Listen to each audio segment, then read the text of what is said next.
Okay, next is doing groundwork and gathering information. Now here comes how you find the information about your writing. Today, the topic of affirmative actions. In other countries, affirmative actions are really affirmative, but in India, it is also called the reservation, right? So now, if you pick that topic and it is very popular topic, if you give your thesis, again, it is not going to be relevant to your field. First thing, and even if you are giving thesis about it, people will have a lot of argument. Nobody is going to accept any conclusion that you are going to give. Also, you cannot give any conclusion in that case also because very controversial topic it is, right? So don't choose a broad topic based on its popularity. Choose a broad topic related to the research context. That if I research on this, will people get educated or not? Okay. And again, before starting, brainstorm yourself, map your content. Mapping is more like that you have a topic and now you are thinking that what should I gather around it? I need citation, I need my own abstract, introduction, acknowledgements, everything. That's mapping your concepts. Because see, when you start, even when you did the dissertation, did you start with the conclusion? Nobody starts that. We need an organized paper, right? For example, I had this example of this one. So see, they are writing about social media and social media marketing and literature review. Okay. I guess this is more like a dissertation. They have given the abstract that what people will read in this, and abstract actually helps you even if you are doing the literature research. Read the abstract of others writing, you will understand what they have written, and if you like it you can read it further. So read the abstract, then there is an introduction, definition of social media, a method, honeycomb model, how can it be used, then identity, conversation, sharing, presence, relationship, reputation, every aspect of that method they have told, they have clarified. Then social media marketing, what it is, their explanations, and lastly, they have given the conclusion also. Where is the conclusion? Here it is. Okay. And these are bibliography, or let's suppose this is also called references.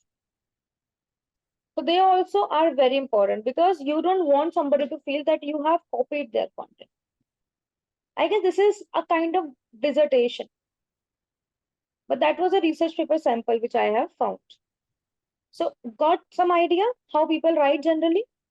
They're Yes, ma'am. talking about one topic, and this topic actually has still people need information about that topic.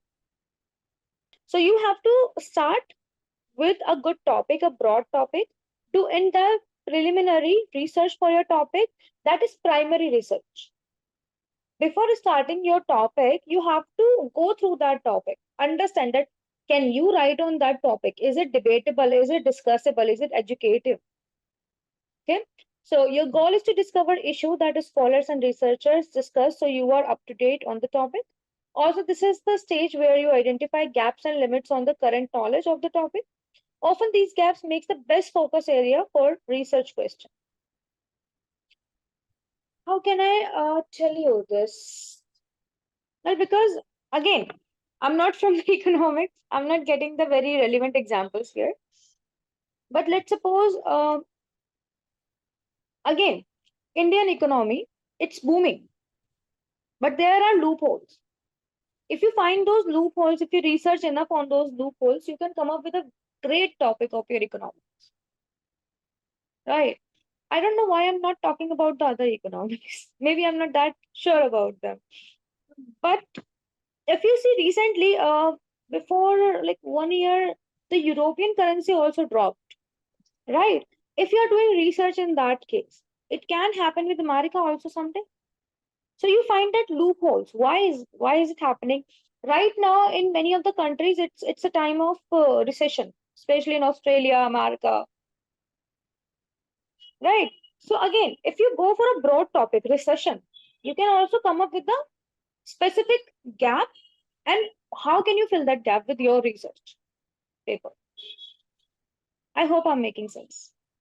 Narrow down the topic, then pick research question. Again, when you find out that, okay, this is the loophole, I can do this. This is my focus area. Now I will start picking the research question or the statement that I want to write about. So the topic is a more specific area of study. While you have many options here, we recommend that it's best to focus on the existing gap that you identified in the previous step. You found some gap. What happened to the European economy that it declined? Okay, use the gap spotted approach. Develop. Okay, this is Avleses and Sedbergs in 2011. They gave a research that how can we find out the loopholes in the research questions? How can we come up with the idea that finding loopholes in the research, other research, and come up with our own question? You will have to study this one. I am telling you in the crux. You will have to study or you will have to understand what exactly they did. Okay, so use the gap spotting approach developed by Sandberg in 2011 to come up with research questions that touch deeply on the area of study that researchers have overlooked. Means they don't even pay attention to it. Okay, you can use your personal experiences to develop a research question. Also, like for example, every day when you actually think deeply about the society, there are so many questions that come to you. You come across a lot of questions. Why we are not, why are not rupee is touching the dollar? Why not 1 rupee is equal to $1? That can be a question, but that is a very broad question. So again, you can use your personal experiences also to come up with some research questions that you would like to study. Determine the relevance of your research question. Again, it should be feasible. Feasible means, do you really have the ability to investigate the topic and come up with realistic results? And what is the plan if this particular plan did not work? If one step did not work, what is the other thing that you can do about it? So, what contingency plans do you have in case your research on the question flop? Okay. If one thing flops, if you find out that, not about this topic particularly, any topic that you chose and you did not find out that the people are really interested in that, everybody told you that no, this is not going to help you, there are no loopholes in this question, then what is your second plan? That you always have to look for. How can you change your plans? So it should be feasible, it should not be strictly focused on one thing. Okay, it should be interesting. People should like your investigation, they are interested to study that. Novel, if the research question you have picked can unveil new insight of the field of study, you should give it to utmost, sorry, you should give it the utmost priority. If you feel like this can actually help somewhere the society or in educating something, do it. Okay. And again, it should be ethical and relevant. Ethical means it is not like something people have denied or your mentors have denied to do, but you are still doing it. Okay, so it should be ethical, it should be accepted by the authorities, and it should be relevant to your field. Again, for example, if the topic is relevant to the scientific community, your area of study, and the people involved, then it's good one. Everything should be related. It even helps if the question aligns with the public's interest. Like, if I talk about medical field, people are very interested to know that how these skin surgeries work, the organ surgeries work. Not organ exactly, the face surgeries I'm talking about here. How this work. And there are many people who are interested in that, they read about it. Even the doctors, the people who are researching on the medication and the, what do we call those solutions, they are looking for these kind of information. So it should be relevant if you are in that field. But if you are in the economics, then it should be related to your field, which you have found out actually. Okay, construct a research question. The last step in developing a research question is to use the right framework to structure the question properly. Now, there are two ways. Either you can use PICOT. PICOT stands for patience, Then intervention. Intervention means what are the new findings here. You can patiently find the new findings. Then you can compare it with others. Okay. Then you should look for the outcome, and it will take time. So time bound things you have to do. It's kind of a research thing. How you make your research. Should I repeat the full form of it? It's patient, intervention, comparison, outcome, and time. Okay, then we have PEO. It is population, exposure, and outcome technique. So, what is the population that you are targeting? Then, what is the exposure of this question? How many people may show interest in that? And what can be your outcome? What will be your outcome from that particular question? So, that is PEO. You can focus on any of the strategies to understand that if your question is going to work or not. Okay. Method of gathering information. Um, it is more like you do literature search, you read a lot of things. So once you have a list of resources that you want to use for your research, it is time to get a hold on them so that you can actually get the real work of reading, understanding, and finally writing.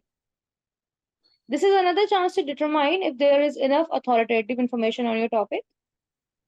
Authoritative means what other people have given. Authoritative information. And as you locate your books and articles, make sure you note all the information that you will need to create bibliography for your paper. Bibliography are the references.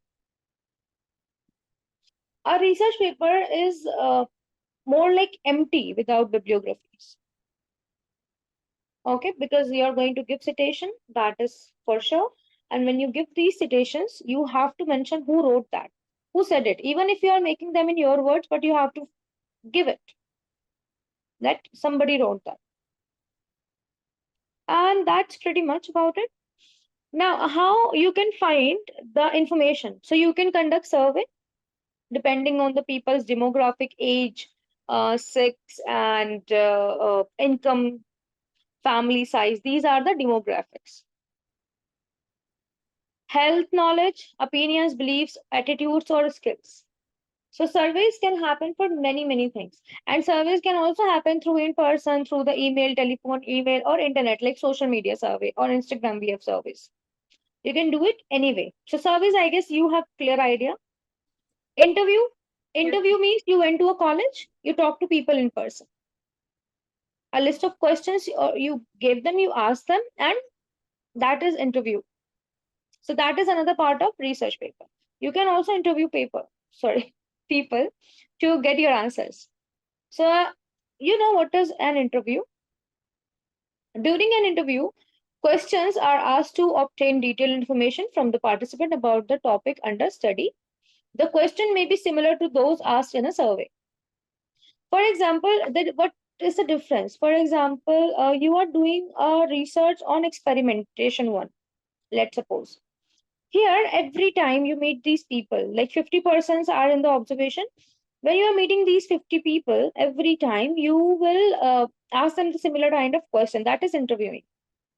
And that generally happens in the medical field. Okay. Yeah, you can also use this interviewing thing if you are in the about your question. You can ask the people who like cricket from different countries and take their opinions as well, what they think, how it is impacting. Then you can also run some tests. Test can be okay. Tests are used in research to determine participant aptitude, skill, knowledge, health, or mental status as compared to general population.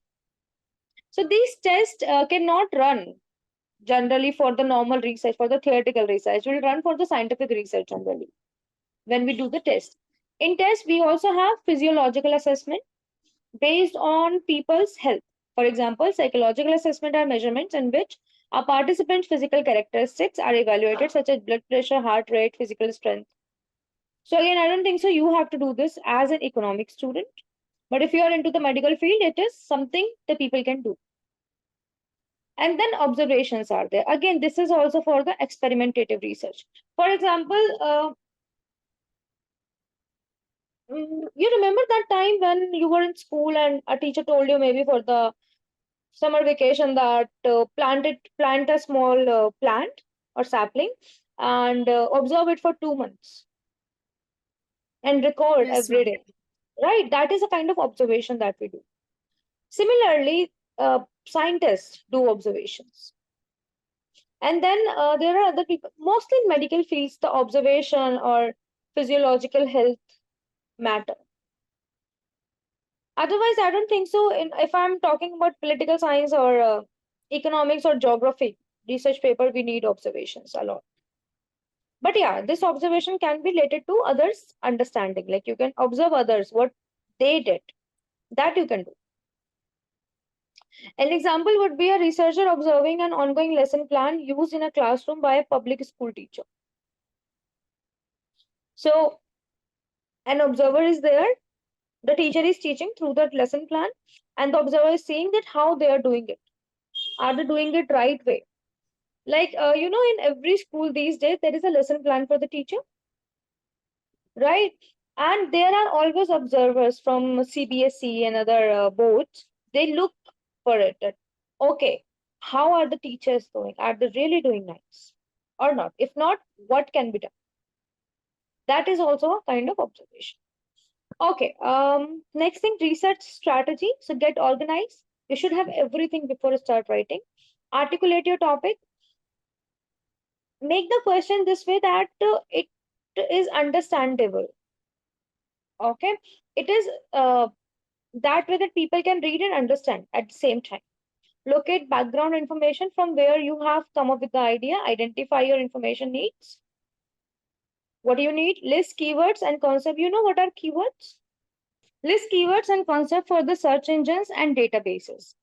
So again, you have to find the keywords on Google and let's say there are multiple sites, to search your content like Bing search or Google. Mostly Google it is there.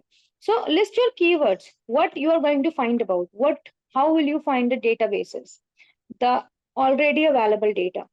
Consider the scope of your topic, how you can make it even better. Conduct your searches, evaluate the information sources you found. This is again citation that you have used, you are going to use, where you are finding it. Analyze and adjust your research strategy. So first, you made a mind map. If that is working, good. If it is not working, you again have to analyze it. Okay? Is it understood? See, these are the ways to strategize your Yes, content. ma'am. Once you come up with the ideas, you will start organizing these things.